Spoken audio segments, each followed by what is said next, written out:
전투기 수출 시장에서 우리가 이제 새로운 다크호스로 등장할 수밖에 없다. 대한민국의 방산 제품들이 러우 전쟁을 해서 벗어나기 시작했었습니다. 말레이시아도 KF-21을 타겠다 하고 있고 남미의 페루까지도 이미 시장이 준비되어 있고 열리고 있어요. 자연스러운 국뽕이 이제 차오르고 있는 거죠. 우리가 출발을 남들 놀 때 출발을 했기 때문에 우리가 앞서가고 있고 우리는 내년 말부터 실제로 전투할 수 있는 전투기가 나오는데 후발 국가들은 10년 후나 이제 바라봐야 돼요. 노후 전투기가 남아 있어요. 그거 없어지고 이제 KF-21 보라매가 거기에 딱 채워주면 중국이 상당히 이제 긴장하죠. 예전에 우리가 일본 항공자들을 상당히 부러워하고 경계하고 무서워했는데 어느 순간에 지금 역전이 되고 있는 거예요. 우리 전투기 전력이 전례 없이 강해지는 시기가 이제 다가오고 있는 거죠. 월간 디펜스 타임즈 발행 안승범입니다. KF-21이 전 세계적으로 관심받는 이유가 무엇인가요? 서방 측에 이제 전투기 설계, 제작, 개발하는 이제 나라 중심이 서방 측, 그러니까 서유럽하고 미국이었는데, 물론 이제 냉전 시절에는 소련, 그다음에 중국도 이제 가세했었지만 이 탈냉전을 하면서 없어가지고 이제 소위 그 러시아 쪽, 소련에서 러시아로 바뀌었죠. 그래서 좀 소홀히 했는데 그 사이에 등장했던 게, 그러니까 2000년대 초반에 등장한 게 서유럽에서는 유로파이터, 그다음에는 라팔 전투기. 그리고 이제 2003, 4년부터는 이제 미국의 F-35 등장했는데 이게 좀 애매한 전투기들이 하나는 너무 비싸고 고성능이고 스텔스이기 때문에 미국 거는 그런 반면에 또 이 유럽 거는 그냥 4세대 전투기. 그 중간점이 뭐 없겠나. 처음에는 이제 그런 이제 발상들을 했고 또 우리 대한민국 공군도 그렇고 사용자, 공군도 그렇고 우리 또 방위사업청 2006년에 출범한 방위사업청도 그렇고 이 전투기를 국산 전투기를 만들어야 되는데 그래서 처음에는 이제 방향 설정을 좀 잘 이렇게 못했어요. 그리고 이제 그 설정을 이제 하면서 시간을 많이 허비했고 어떤 그 정책을 결정해주는 이제 해당 관청이나 뭐 이런 국회의원들이라든지 이런 분들이 좀 많이 시간을 소비했고 그리고 이제 이 또 반면에 개발하고 제작할 수 있는 회사는 단일화된 그 카이. 그래서 그게 뭐 엇박자가 나다 보니까 결국에는 한 10년 정도, 2004년부터 준비를 이제 생각을 해가지고 2015년까지 사실상 엔진 결정까지 소위 지금 말하는 그 미국의 제너럴 일렉트릭 그 엔진까지 결정하기까지 한 거의 10년을 소모를 했죠. 그러면서 틈새 시장이 이제 보이기 시작한 게 4.5세대라는 새로운 방향의 전투기 방향이 등장한 거예요. 이 스텔스는 뭐 미국 중심으로 안 파니까 근데 그래도 성능이 좀 우수하고 뭐가 좀 미래지향적으로 뭐 발전이 될 가능성이 있는 전투기를 찾다 보니까 대한민국의 KF-21이 이제 눈에 들어온 거죠. 왜냐? 이것은 이제 A사 레이더를 달았기 때문에 장착해서 이제 탄생하고 있기 때문에 개발 아직 안 끝나서요. 탄생하고 있기 때문에 이거는 진짜 4.5세대다. 5세대는 아니지만은 두 번째 외형은 이제 디자인을 보니까 이 스텔스 같은 외형을 이제 처음에 설정해서 디자인을 만들어서 등장했기 때문에 저건 뭔가 미래에 전투기로 가려고 저렇게 디자인을 처음부터 잡은 것이다. 그래서 미래 발전성이 이제 보인 거죠. 그것도 F-35 전투기를 이제 구매할 수 없는 나라들이 관심을 갖기 시작했고, 그리고 지금 이제 뭐 등장한 4.5세대라고 하는 뒤늦게 개량한 유로파이터나 라팔 전투기 이제 서유럽에 이것은 또 근본 설계가 80년대 초반 오래됐어요. 근데 거기다가 이제 뭐 A사 레이더를 뒤늦게 이제 꼽았는데 설치를 하고 있는데 실용화도 좀 늦었고 최근에 이제 실용화되고 있으니까 그래서 여러 가지 뭐 진전도가 좀 떨어지고 가면 갈수록 이제 유로파이터나 라팔 전투기는 점점 구형화되고 있고 가장 최근에 이제 좀 뉴스거리가 됐던 게 며칠 전에 라팔이 이제 여기저기 뭐 팔리고 있다고 이제 해요. 프랑스제 라팔 전투기가. 그래서 뭐 아랍에미리트 막 발주를 했는데 여기저기서 이 인도 쪽이 생각을 이제 해보니까 인도도 발주를 했고 가상 훈련이 있었는데 거기서 드디어 패배를 했어요.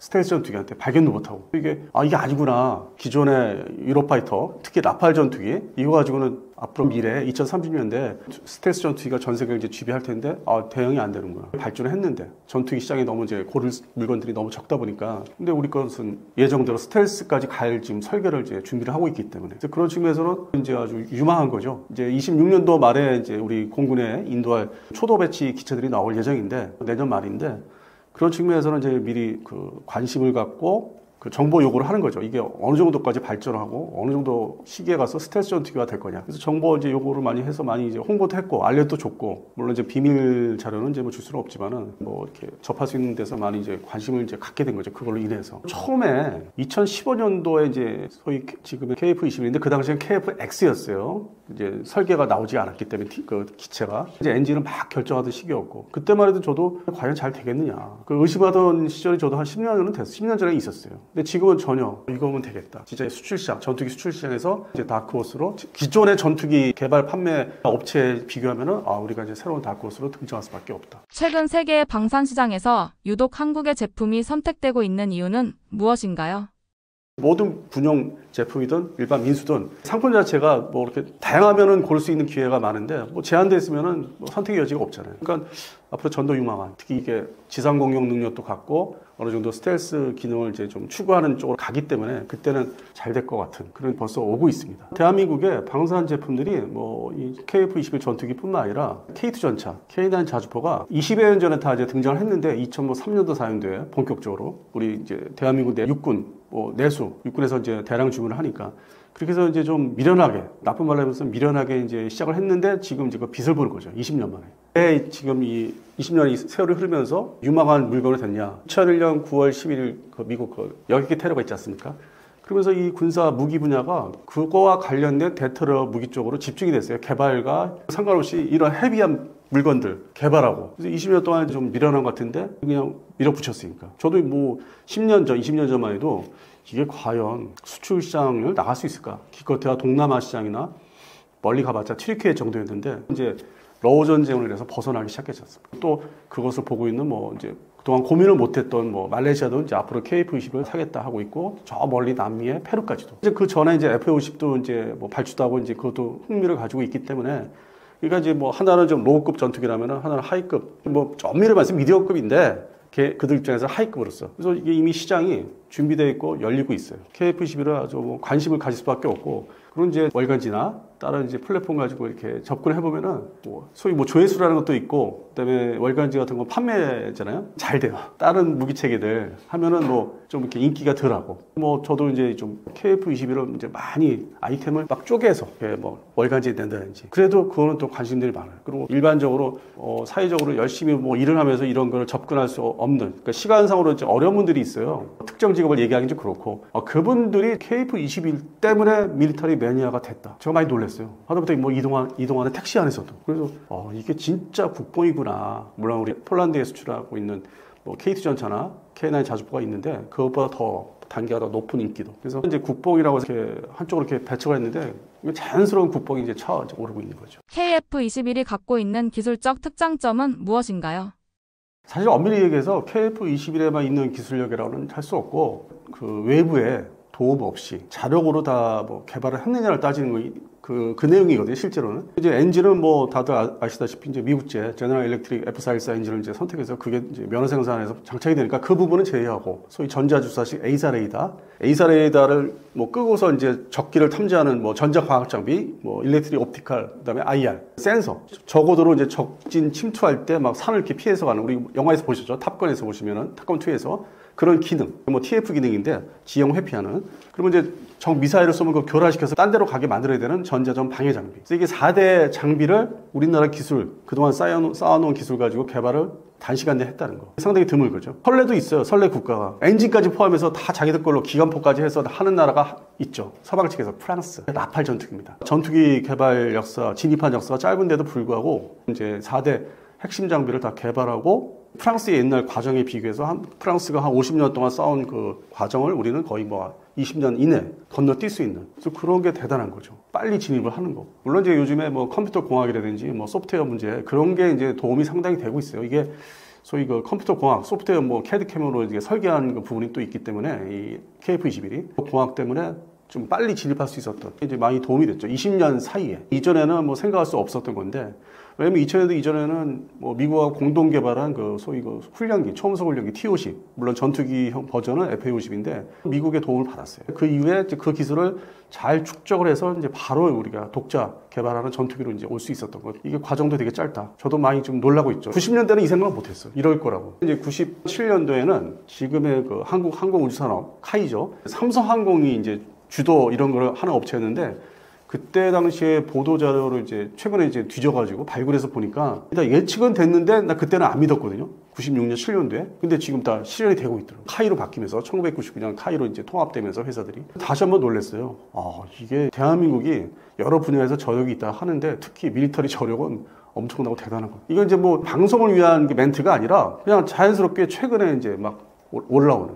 그래서 자신감이 이제 생기고 또 그 다음 전투기 지금 KF-21 다음에 전투기가 벌써 기대가 되는 2035년도 이제 가면은 그 다음 전투기를 또 개발을 해야 되거든요. 이걸 기반으로 벌써 이제 기대를 지는데 그러면 이제 그러한 또 4차 세대 전투기 국산 전투기가 등장할 때쯤 되면 2040년대 중후반인데 야 그때 내가 나이가 몇 살일까 그런 걸 이제 걱정을 했습니다. 오히려 우리가 해내는 거는 당연히 이제 믿게 되고 제 오히려 나이를 걱정하고 있습니다. KF-21을 다른 4.5세대 전투기들과 비교했을 때 얼마나 앞서간 건가요?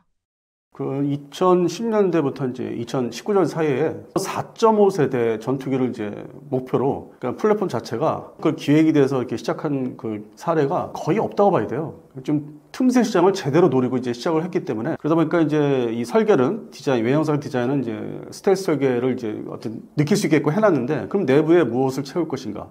그러다 보니까 이제 아까 앞서 말씀드린 대로 이제 이런 A사 레이더가 이제 전자 주사식 레이더가 핵심인데, 이것을 소위 이제 너네 국산 전투기에 이것을 가져가서 인티그레이션, 접목을 해서 전투 성능을 이제 발휘하라고 이렇게 선뜻 해주는 나라가 없었는데, 결국에는 이제 자력으로 했다는 게, 지금 2035년 넘어가면서 주변국, 뭐 중국도 있고 일본도 있는데, 또 서유럽에 이제 뭐 영국, 프랑스, 뭐 독일도 있고 이태리도 있고, 이러한 나라들이 대테러 전쟁 기간 동안에는 이제 뭐 중국을 제외하고요, 자체적으로 스텔스 전투기에 대해서 이렇게 투자해야 되겠다, 만들어야겠다, 그 생각이 그렇게 크지는 않았는데, 대한민국의 이제 KF-21이 처음에 이제 등장하면서 2022년 뭐 처음 첫 비행을 했지만은, 그 전후로 해서 이거 안 되겠다, 5세대 전투기 개발을 해야 되겠다. 근데 이제 그 외형상의 상품 포장은 6세대라고 이제 말을 해요.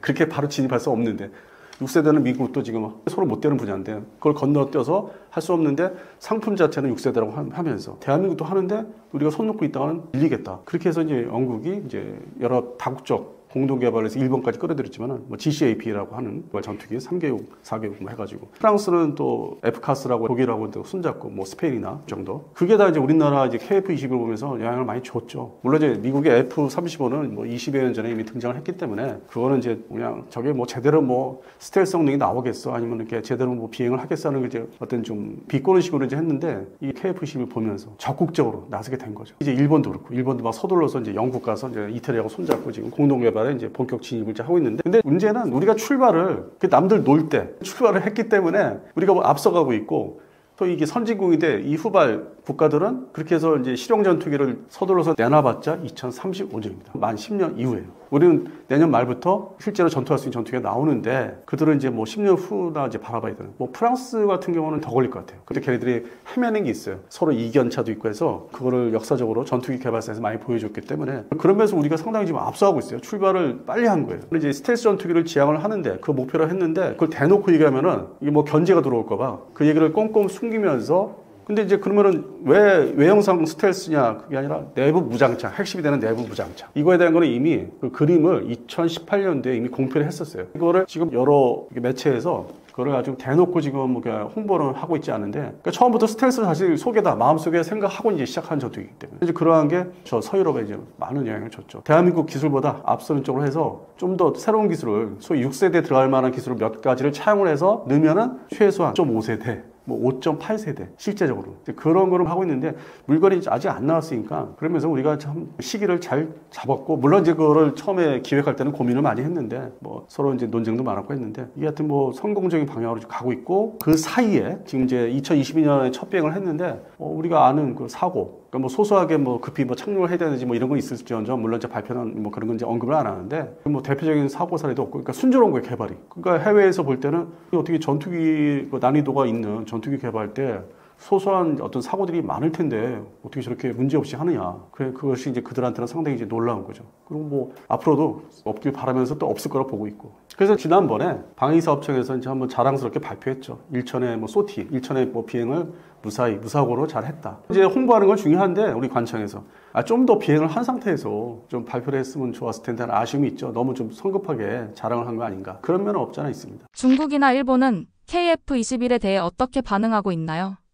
되게 이제 중국을 이제 많이 얘기를 해요. 그러니까 이제 가상 적국이 될 수 있기 때문에 아주 그냥 뭐 국가적으로 그 역사가 이제 흘러내려온 게.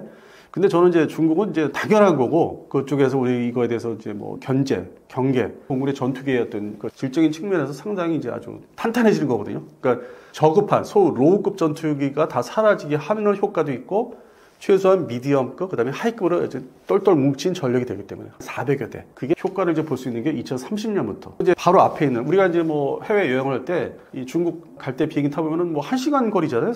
사실상 우리 서해안 가면은 가까운 거리잖아요.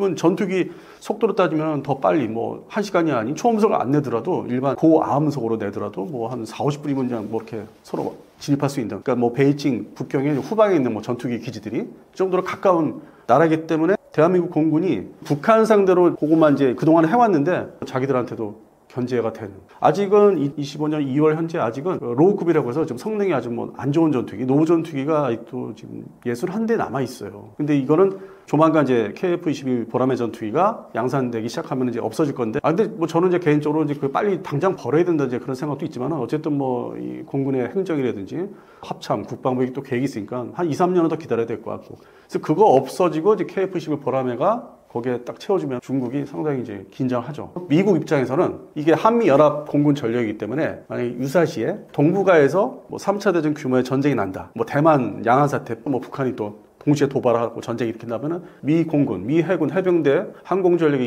입장에서는 상당히 도움이 되는, 서로가 서로를 지킬 수 있는 그런 전력까지 이게 이제 바라볼 수 있기 때문에 중국에서는 당연히 좋아할 리도 없고, 그다음에 수출 시장에서는 회색 국가들이라고 하는 게 있어요. 소위 뭐 인도네시아, 뭐 브라질 같은 회색 국가. 그러니까 서방 자유주의 국가이면서도 뭐 친미를 뭐 하지는 않는 나라들, 그런 나라들이 이제 이 전투기를 이제 발주하고 사가기 때문에 앞으로 이미 예상 국가들이 나오기 때문에, 그래서 그런 면에서는 어떤 그 전투기 수출 시장에서 자기들도 이제 그 수출용 그 스텔스 전투기를 이제 개발을 이제 뭐 하고 있는데 최근에 이제 한참 회자가 됐는데 그런 수출 시장이 줄어드는 거죠. 새로운 경쟁 대상. 그러니까 기존에는 서유럽, 미국만 생각했는데 새로운 경쟁 대상이 이제 등극을 하는 거고, 또 미국 입장에서는 사실 KF-21의 어떤 보라매 전투기의 미국제 엔진을 판매 허가를 한 게 간접적 효과. 다 팔 수는 없으니까 제한된 뭐 F-35 같은 경우 대신 엔진을 내가 제때 납품해주고 공급할 테니까 이건 일종의 합작 개념이다. 대신 너희들이 팔아라. 뭐 이렇게 좀 편하지 않은 나라들, 그렇다고 해서 뭐 완전히 저쪽 진영은 아닌데, 그 공산 진영은 아닌데, 그래서 그런 측면에서는 미국이 좀 기대하는 바가 있고, 중국은 이제 그게 점점 커질 거기 때문에 걱정하고 경계를 이제 하기 시작하는 거죠. 두 번째는 이제 일본인데, 일본이 사실 그 1950년대 후반부터 2000년대 초반까지는 공군력이 뭐 막강했어요. 무슨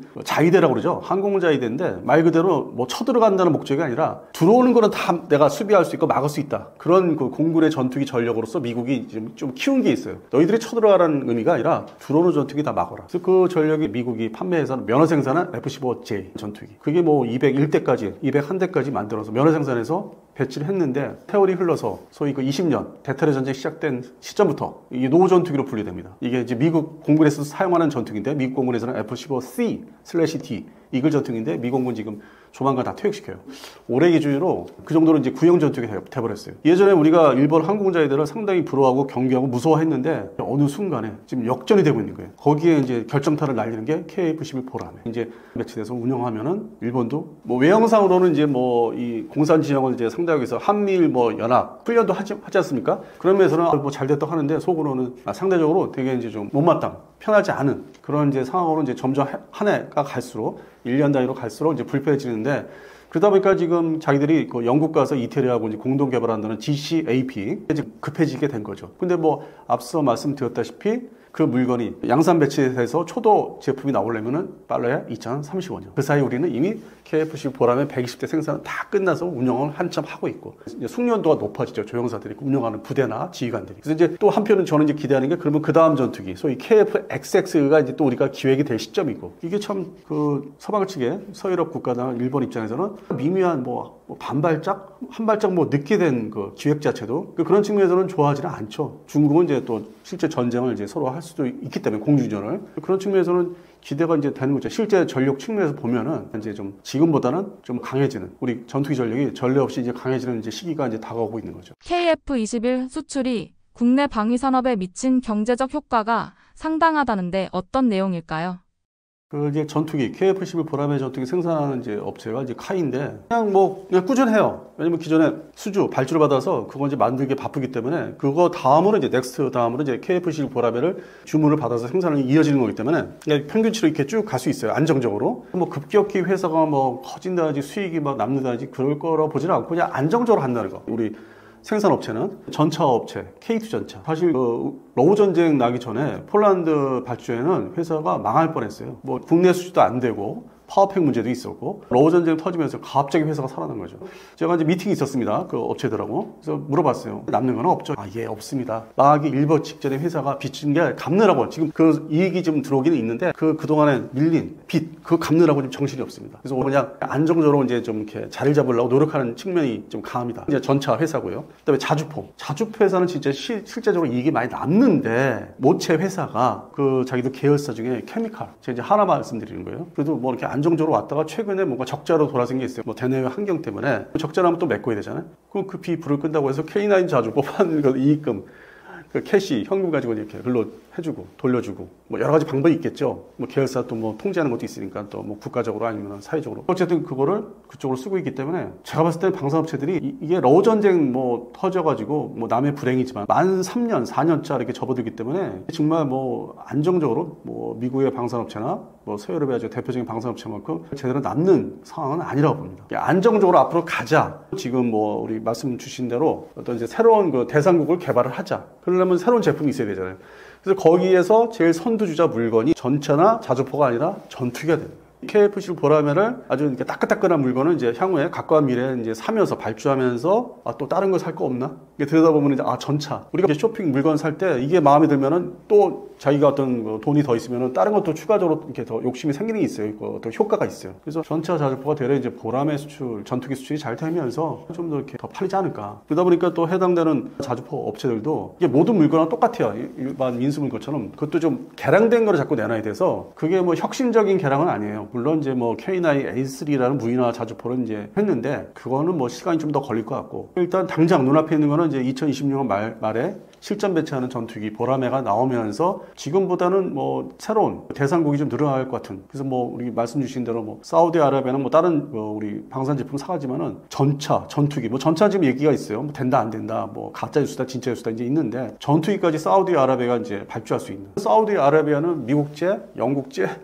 아주 그냥 고급 사양만 사가는 나라였거든요. 근데 최근에 이제 문제가 된 게 아무리 미국하고 친해도 그 스텔스 전투기는 안 팔아요. 왜? 근본적으로 이슬람 국가이기 때문에 경계심이 이후에 있어요. 9.11 테러도 당했기 때문에. 기존에 스텔스 전투기를 제외한 4세대 전투기를 4.5세대로 개량한 것까지는 팔아요. 거기까지는. 플랫폼이 말씀대로 4세대 전자주사식 레이더를 꽂은 개량용. 뭐 유로파이터도 마찬가지고 뭐 라팔도 이제 뭐 생각하고 있고 이게 다 섞여 있는데 그 정도인데 그래도 이제 궁극적으로 결국 뭐 시간이 흐르면서 스텔스 전투기를 도입을 해야 된다. 저 이스라엘은 갖고 있는데 이스라엘하고 뭐 싸우지는 않지만은 잠재적으로 갖고 있어야 된다. 이제 그런 생각을 끊임없이 하고 있기 때문에 물건을 찾다 보면은 야 그럼 당장 가까운 미래에 살 수 있는 게 뭐냐. 그러니까 이제 2030년도 이전을 말씀드린 거예요. 딱 보니까 저 영국 주도 그 GCAP 아직 물건은 제대로 안 나왔어. 프랑스 주도 F카스 그것도 아직 완성이 안 됐어. 더 있어야 돼. 개발은 열심히 하는데. 근데 쟤네들이 전통적으로 서로 싸우면서 개발하기 때문에 제 시간에 안 나와. 그러면 러시아? 러시아 물건 사면은 제재 요청 받아요. 러시아 전투기 살 수 없고 또 친미 국가이기 때문에 외형적으로는 마찬가지예요. 중국제도 손을 댈 수 없고 우리한테 이제 기회가 오는 거죠. 친한 동맹 국가, 한미 동맹 국가 어디야? 대한민국. 대한민국 뭐 있어? KF-15 보라매. 근데 이거는 외형상 스텔시한 디자인을 조만간 개량을 한대. 그러면 기본 플랫폼을 우리가 뭐 2030년도에 받으면은 그 향후에 또 추가로 개량할 수 있는 기회도 있고 뭐 키트도 나올 거고 아니면 뭐 도료를 칠한다든지. 그래서 발전시킬 수 있기 때문에 일단 먼저 선점하자. 발주. 물건 만드는 시간도 있기 때문에.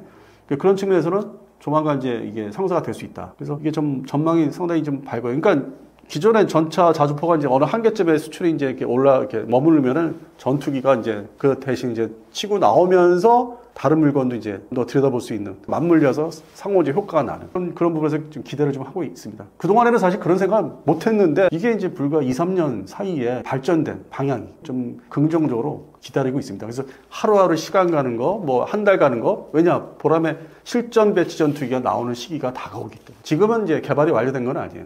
우리나라와 북한의 육해 공군 군사력 차이는 어떤가요? 현재 2025년 2월 현재 기준을 봐서는 사실상 게임이 안 됩니다. 이게 국뽕 그런 차원이 아니라 우리가 이제 2003년부터 집중 도입한 장비들, 육군, 뭐 K2 전차부터 뭐 천무, 자주포, K9 자주포, 뭐 해군에 지금 연안 전투함, 뭐 먼저 번에 말씀드린 대로 뭐 좀 해외 수출 품목으로서는 물건으로서는 좀 부족한 면, 모자란 면이 있다고 얘기는 했지만은 북한 상대로는 상당히 대단한 북한을 해군을 상대로 했을 때는 괜찮은 화력이 상대적으로 그렇기 때문에 해군력도 북한을 이제 압도하기 시작했고 잠수함 전력은 오히려 말할 것도 없어요. 우리는 뭐 재래식 추진, 뭐 원자력 추진은 재래식 추진이지만은 처음에 이제 순항 미사일부터 발사했고 어떤 탑재 214급 잠수함에 그건 이제 독일제를 면허 생산했지만은 그리고 이제 장보고 3라는 이제 국산 잠수함 여기서는 탄도탄을 쏘기 때문에 그러니까 말 그대로 원자력 추진 없고 핵탄두가 없을 뿐이지 그 나머지 재래식 무기에서는 북한을 앞선 지가 벌써 몇 년 전부터 그래서 해군력도 그렇고 공군력은 더 이상 비교가 안 돼. 그러니까 똘똘 뭉친 뭐 독수리 오형제라고 할 수 있는 뭐 F-50 그다음에 이제 앞으로 나올 KF-21 그다음에 미국제 F-16 계열들, 뭐, 그것도 한 서너 정도 되지만은. 그리고 이제 F-15K. 이것도 개량도 이제 앞두고 있고. 그 A사, 전자조작식 레이더를 달기 때문에. 그 다음에 F-30. 이 독수리 오형제가 저는 이제 이거를 종류가, 전투기 종류가 이제 우리가 좀 많지 않나 관리하게. 그랬는데도 이스라엘이 이번에 하마스 공습, 헤즈볼라 때려잡는 공습을 보니까 이게 그대로 판박이. 왜냐면 이스라엘 공군이 F-16 계열하고 F-15 계열, F-30 세 가지의 주력이거든요. 우리 다 갖고 있잖아요. 세 가지 다. 그 무장 거의 동일한 거, 미국에서 공급하는 거, 뭐 국산도 있지만은, 뭐 한두 종류가 있지만. 그래서 이런 거를 보면서 내가 오히려 러우 전쟁보다는 이스라엘의 어떤 공습하는 능력을 보면서, 야, 저거 우리가 저렇게 할 거고 할 수 있는데, 정말 저게 무섭구나. 그냥 가서 막 도시를 막 초토화시키는 거, 반복. 과연 북한의 방공망을 다 제압한 상태에서, 스텔스 전투기가 먼저 초기에 다 제압을 하겠지만은, 그런 상태에서 북한의 주요 대도시, 군사시설, 무차별 폭격을 할 수 있겠구나, 우리도. 저런 정도 수준으로. 그만큼 그 사이에 정밀 유도폭탄을 대량으로 보유를 이제 해왔고 또 앞으로도 할 예정이기 때문에 그래서 그런 면에서는 뭐 북한 공군하고 비교가 안 돼요.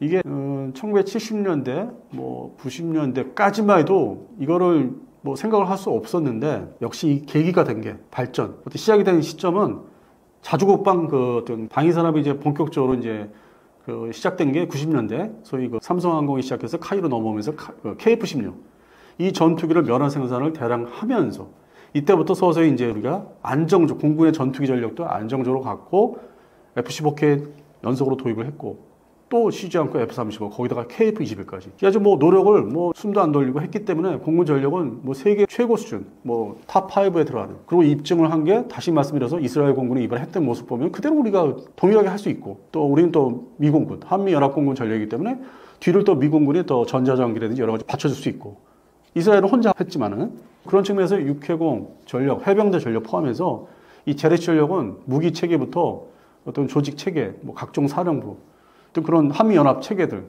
그런 걸 따져보면은 뭐 상대가 안 되어 있잖아요.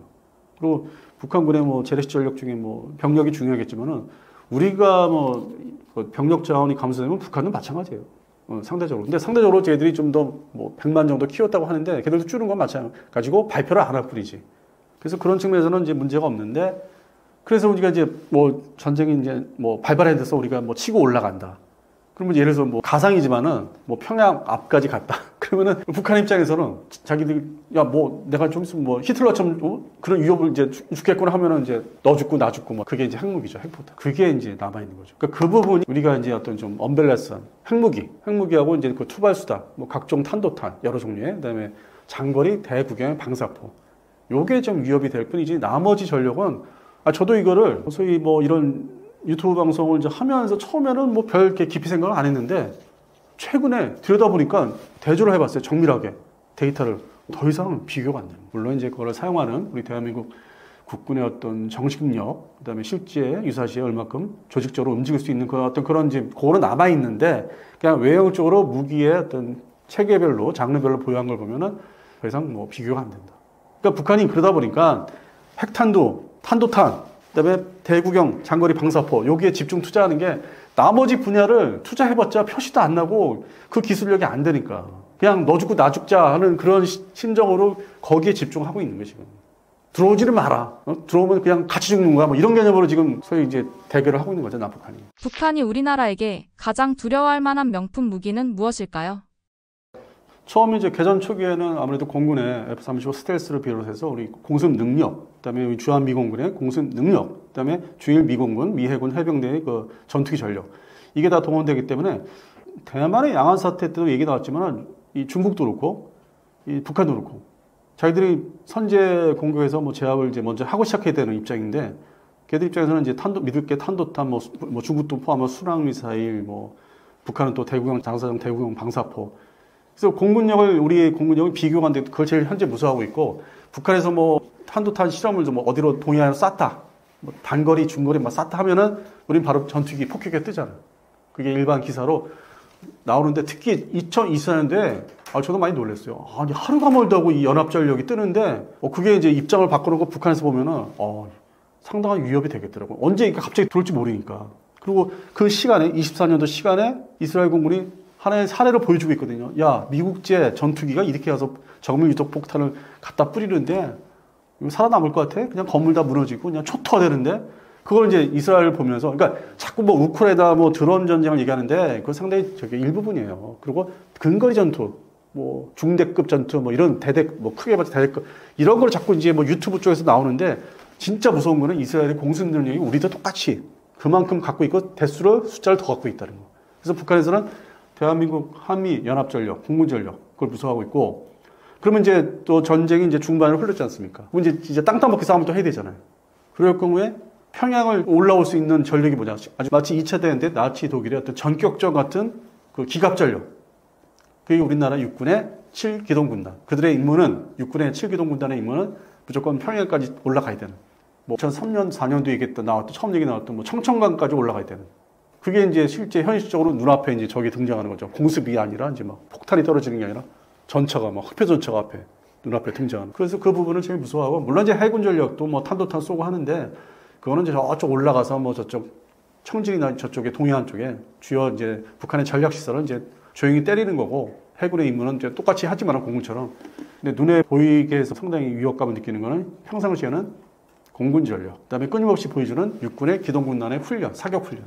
그걸 보면서 그 부분은 자기들이 뭐 상대적으로 약하니까 약해졌죠. 20년 사이에 급격히 약해졌어요. 비교가 안 될 정도로.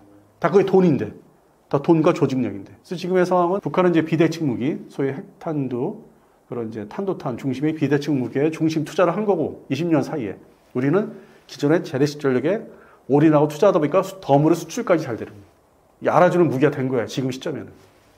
그래서 그런 부분에서는 남북한의 어떤 군사 전력이 좀 장단점이 서로 가지고 있는 거죠. 존재하고 있는 거고. 러우 전쟁에 파견된 북한군을 보았을 때 북한군의 상태는 어떻게 평가하시나요? 전쟁 초기에는 이제 희생이 많았다고 이제 그렇게 알려져 있고요. 지금은 이제 해당되는 지역에 전쟁을 이제 적응하다 보니까 당연히 이제 북한도 사람이기 때문에 어떻게 하면 저걸 피해를 줄 수 있냐 연구를 하겠죠. 그러다 보니까 일단은 포병 전력이 필요하다. 일단 상대방을 포로 다 제압을 하자. 초토화시킨 다음에 움직이게 하자. 소위 드론 부대까지 전방에 나와 있는 10km, 11km 이내에 있는 드론 부대 다 제압을 하자. 그래서 이제 소위 자기들이 갖고 있는 자주포 아주 노후화된 건데 80년대 집중 배치한 그 곡산 자주포라고 170mm 그게 이제 뭐 주체포라고 또 개량용도 있는데 이게 이제 곡산 자주포나 주체 자주포가 다 합해서 1000문 정도 있는데 현재 노화는 많이 됐어요. 그러면 또 이제 포는 쏠 수 있으니까 느리게라도 이거를 이제 철도에 땅이 다 연결돼 있으니까 뭐 한참 멀지만은 철도로 수송을 하는 거예요. 그래서 처음에는 저도 러시아군한테 이제 그냥 주려고 그러니까 서로 이제 맞바꾸려고 뭐 돈하고 현물 이런 걸로 그렇게 저도 이제 잘못 알고 있었는데 지금 나오는 얘기는 그 자체를 러시아군이 바로 운영할 수 있는 좋은 자주포가 아니고 복잡한. 그래서 한번 쏠려면은 막 어떻게 조작해야 되는 오히려 구닥다리 구형이기 때문에 그 북한군 자신이 자기들의 전투 지역 투입된 전투 지역에 화력 지원으로서 직접 운영을 해라. 그렇게 해서 이제 이게 가져가는 것 같아요. 포탄까지. 그래서 해당되는 북한군이 투입된 지역에서 화력을 이제 자기들 스스로 하고 진격을 해라. 그런 면에서 이제 보완이 된 거죠. 먼저 처음에 투입됐을 때보다는 그 준비를 지금 해서 전열을 정비해서 조만간 새로운 뉴스들이 이제 그런 형태의 뉴스들이 나오지 않을까. 그래서 적응을 이제 해가는 단계고 이 사례가 우리가 이제 우리 대한민국 자신의 어떤 사례를 좀 잘 얘기를 안 하고자 하는 부분이 베트남전 파병. 대한민국 국군도 연 단위로 5만 명이 어떤 투입이 됐는데 연 단위로 교체하면서 처음에는 우리도 좀 희생이 있었죠. 초기에 1965년도 이럴 때 전투의 지형 지물에 적응이 못해서 뭐 소소한 희생들이 많이 있었고 그리고 이제 뭐 포로도 생겼었고 다 이제 그 뭐 비밀로 해서 뭐 오랜 세월이 흘러갔는데 그런데 이제 거의 후반부 베트남전 후반부에는 우리가 북베트남군이 제일 무서워하는 게 미군이 아니라 대한민국 국군이었다. 파병대. 그러니까 적응을 한 거죠. 우리도. 그래서 맨 마지막에 베트남에서 철수한 그 나라의 군대가 대한민국 국군입니다. 미국은 먼저 갔어요. 우리가 엄호를 해주면서 미국이 가. 그런 상황이거든요. 그래서 북한군도 이게 또 계속 파병을 지들이 이제 돈 받고 하는 과정에 계속 놓여져 있다면은 지금보다는 좀 희생이 자기들이 어떤 전사자들이 줄어들지 않을까. 다른 방법을 또 구사할 것 같고 자기들이 화력봉황을 구닥다리 무기라도 구형 무기라도 또 가져가서 써먹지 않을까. 좀 그렇게 좀 전망을 하고 있습니다. 지금하고 좀 더 발전을 하지 않을까. 하여튼 북한군 입장에서 뭐 그게 뭐 잘 됐다 좋다 그 얘기는 아닙니다. 2025년에 북한과 미국은 방위적으로 어떤 입장을 취할 것이라고 생각하시나요? 그냥 뭐 지금 상태로 이제 북한 입장에서 뭐 김정은 입장에서는 한번 이제 트럼프를 겪어봤으니까 뭐 전향적으로 그 옛날처럼 서로 간을 보듯이 미국도 그렇고 할 거라고 보지는 않아요. 현재 그 상황 관리에 더 집중하지 않을까. 다만 이제 변수는 이제 트럼프 입장에서는 주한미군을 좀 뭐 효율적으로 뭐 써먹고 싶은 어떤 대만 양안 사태 때문에 완전 철수라기보다는 좀 개편을 하고 싶은 이제 실무자, 새로운 국방장관도 그렇고 그런 면에서 어떤 그 부대 단위나 규모가 좀 바뀔 가능성이 지금 보이고 있어요. 지금 한참 연구하고 있는 것 같은데 그런 면에서 이제 남북한 이 한반도에서 주한미군의 어떤 위치나 역할, 무기 형태 그거는 변화가 좀 있을 것 같아요. 하반기쯤 되면은 여름을 지나면서 좀 더 발전된 진보적인 그 미국의 어떤 그런 전력 재편이 있을 것 같고 그리고 뭐 하나의 이제 예시로서 물론 이제 그동안에 이제 오래 사용한 항공기인데 A-10 썬더볼트 공격기가 한반도에 들어온 지 한 뭐 40여 년이 돼요. 뭐 82년도에 뭐 들어왔는데 그게 올해 연말 10월 달에 완전 없어져요. 40여 년 동안 이제 지키고 있던 게 그 숫자가 뭐 24대. 이제 그러면서 개편이 이제 따를 것 같은 시작점은 주한미공군 오산의 A-10을 없애버리면서 뭐 새로운 전투기를 보낼지 아니면은 북한의 탄도탄 위협, 그다음에 중국의 탄도탄 위협도 뭐 막강하니까 그거를 전문화시킬 그만큼 규모의 대탄도탄 미사일 부대. 그게 꼭 사드가 아니더라도 다른 또 패트리어트 부대라도 아니면은 또 신형 대탄도탄 무기들을 아니면 공격할 수 있는 뭐 이렇게 미사일 중심의 그런 부대로 이제 개편 가능성을 저는 이제 개인적으로 염두에 두고 있는 게 그러한 사례는 1958년도에 한반도에서 이미 그 오산기지 중심으로 있었거든요. 이승만 대통령 시절 때 갑자기 주한미공군을 미사일 부대로 좀 개편한 시절이 있었어요. 그게 역사가 돌고 돌지 않을까. 저는 이제 개인적으로 이제 예측하는 그런 정도. 근데 북한은 앞서 말씀드렸지만 비대칭 무기, 소위 그 탄도탄이나 수량미사일, 뭐 대구형 장거리 방사포 이 부분을 표준화, 대량 생산해서 지금 이제 어느 정도 그렇게 많지는 않은 것 같아요. 이거를 대량 생산, 집중해서 돈을 어디서 이렇게 러시아에서 벌어 받는 돈 가지고 그 부품을 산다든지 조립하는 걸 투자해서 그 숫자를 뭐 어마무시하게 늘리는 데 집중하지 않을까. 그게 자기들을 지켜주는 수단이라고 생각하기 때문에. 그래서 북한은 이제 비대칭 무기에 전력 투구하고 대한민국 국방부는 하던 예정대로 우린 또 로드맵이 다 있으니까 하던 대로 그냥 하는 거고 어떤 정권에 상관없이. 근데 미국은 또 신정권, 새로운 정권이기 때문에 어떤 주한미군을 재편한다. 전력을 좀 더 효율적으로 자기들한테 도움이 되는 쪽으로. 그래서 전투기 숫자가 뭐 지금 A-10C 공격기가 이제 빠진 만큼 그대로 채워질 것 같지는 않은. 그게 아마 미사일로 들어올 수 있다. 그러면 또 시끄러질 거예요. 중국이 또 이제 나서서 뭐 미사일 또 배치하냐 안 되냐 하면서 국내가 시끄러울 수 있는 그 부분은 이제 좀 보이죠. 그래서 올해는 25년도는 이제 그런 오히려 이제 미사일 쪽으로 아마 경쟁이 남북한이 소위 주한미군 포함해서 우리도 뭐 탄도탄 많이 생산하지만은 그쪽에 뭐 경쟁이 심해질 것 같아요. 그래서 이제 그게 어떤 에스컬레이션 작용, 막 쌓여서 서로 막 올라가는 정점이 이렇게 막 혈압이 올라가듯이 올라가다 보면은 어느 시점에 이제 뭐 이런 걸 감축을 하자. 너무 많다. 나도 돈이 많이 들고 너희들도 그렇게 하는데 나도 위협을 주지만 너도 위협이 돼서 이게 우발적으로 미사일 쏘고 하는 그게 우발 전쟁이 생길 수 있으니까 재래식 무기보다는 이거를 좀 서로 뭐 어떻게 해야 되겠다. 그렇게 가려면은 트럼프 정권의 뭐 최소한 중반까지 가야만 뭐가 좀 얘기가 나오지 않을까. 근데 지금은 1년 차기 때문에 1년 초, 완전 초잖아요. 2월 달이잖아요. 그래서 좀 올해는 좀 가을 때까지는 뭐 조용하지 않을까. 그런 측면에서, 군사적 측면에서, 한반도 상황에서 좀 그렇게 보고 있습니다.